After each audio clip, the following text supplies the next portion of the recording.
You must learn to think a little, and that's what. The proverb you need to go by is, look before you leap, especially into spare-room beds. Mrs. Lynde laughed comfortably over her mild joke, but Anne remained pensive.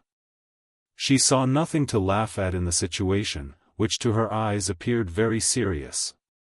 When she left Mrs. Lynde, she took her way across the crusted fields to Orchard Slope.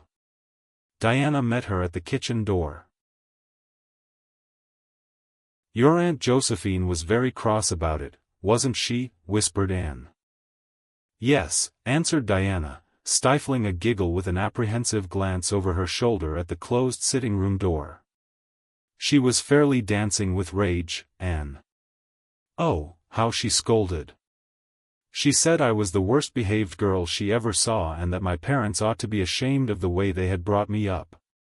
She says she won't stay, and I'm sure I don't care. But father and mother do." "Why didn't you tell them it was my fault?" demanded Anne. "It's likely I'd do such a thing, isn't it?" said Diana with just scorn. "I'm no telltale, Anne Shirley, and anyhow I was just as much to blame as you." "Well, I'm going in to tell her myself," said Anne resolutely. Diana stared. "Anne Shirley, you'd never. Why, she'll eat you alive." "Don't frighten me any more than I am frightened," implored Anne. "I'd rather walk up to a cannon's mouth. But I've got to do it, Diana. It was my fault and I've got to confess. I've had practice in confessing, fortunately."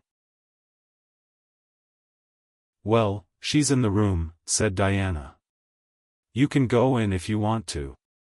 I wouldn't dare. And I don't believe you'll do a bit of good." With this encouragement, Anne bearded the lion in its den, that is to say, walked resolutely up to the sitting-room door and knocked faintly. A sharp "come in" followed. Miss Josephine Barry, thin, prim, and rigid, was knitting fiercely by the fire, her wrath quite unappeased and her eyes snapping through her gold-rimmed glasses. She wheeled around in her chair, expecting to see Diana, and beheld a white-faced girl whose great eyes were brimmed up with a mixture of desperate courage and shrinking terror. "Who are you?" demanded Miss Josephine Barry, without ceremony. "I'm Anne of Green Gables," said the small visitor tremulously, clasping her hands with her characteristic gesture, "and I've come to confess, if you please." "Confess what?" "That it was all my fault about jumping into bed on you last night.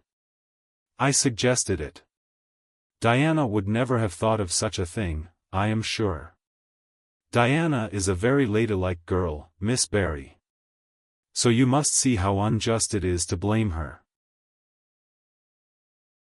"Oh, I must, hey? I rather think Diana did her share of the jumping at least. Such carryings on in a respectable house." "But we were only in fun," persisted Anne. "I think you ought to forgive us, Miss Barry, now that we've apologized. And anyhow, please forgive Diana and let her have her music lessons. Diana's heart is set on her music lessons, Miss Barry, and I know too well what it is to set your heart on a thing and not get it. If you must be cross with anyone, be cross with me."